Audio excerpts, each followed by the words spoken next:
Hello students. So today we are going to begin our module number 2 of the chapter Writing and City Life. And today we are going to cover a very important topic, that is the development of writing. As you all know that it was Mesopotamia where the writing first developed. All societies have languages in which certain spoken sounds convey certain meanings. This is basically called the verbal communication. Writing too is a kind of verbal communication, but in a different way.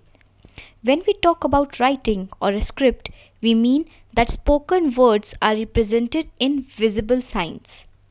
The first Mesopotamian tablets, written around 3000 BCE, contained picture-like signs and numbers.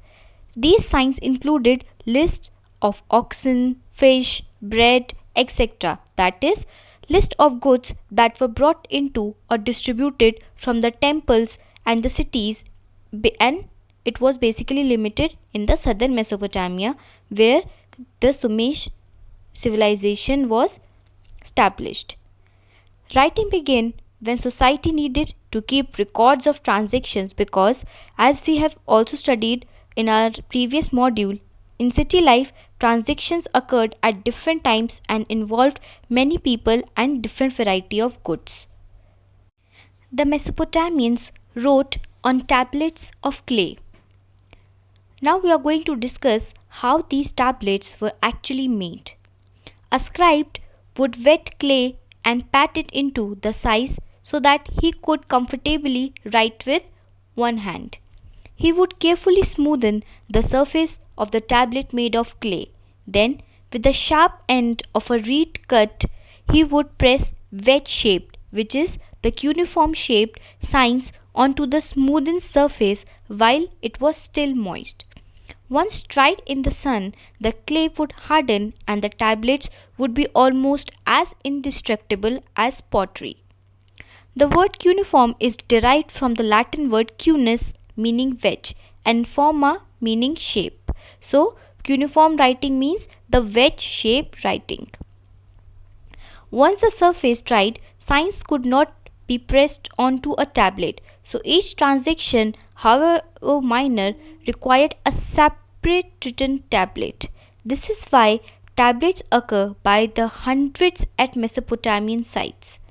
And it is because of this wealth of sources that we know so much more about Mesopotamia than we do about even the contemporary India. By 2600 BCE or so, the letters became cuneiform and the language was Sumerian. Earlier, the letters that were used, they were pictograph, that is, they were small pictures, and later it was developed into the cuneiform, that is, the wedge shape. Writing was not only used for keeping records but also for making dictionaries, giving legal validity to the land transfers, narrating the deeds of the king, and announcing the changes the king had made in the customary laws of the land. Sumerian, the earliest known language of Mesopotamia, was gradually replaced after 2400 BCE by the Akkadian language.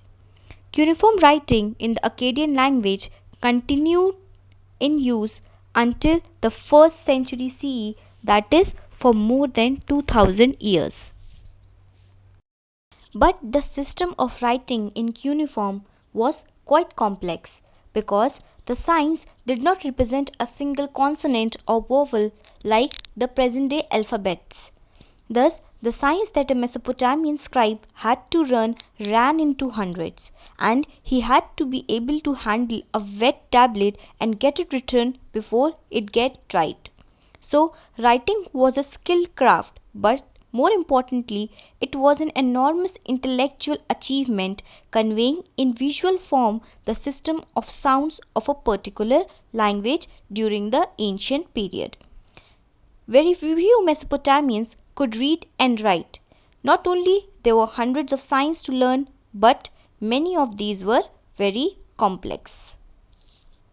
Thus, we can see how the system of writing emerged in the ancient period, from a pictographic script to a cuneiform writing, the writing in the earlier times was quite complex and they were mostly used to write the economical records and exchanges.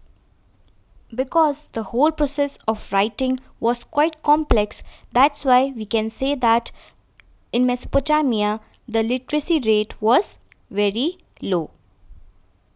In our next module, our focus would be on the Mesopotamian cities.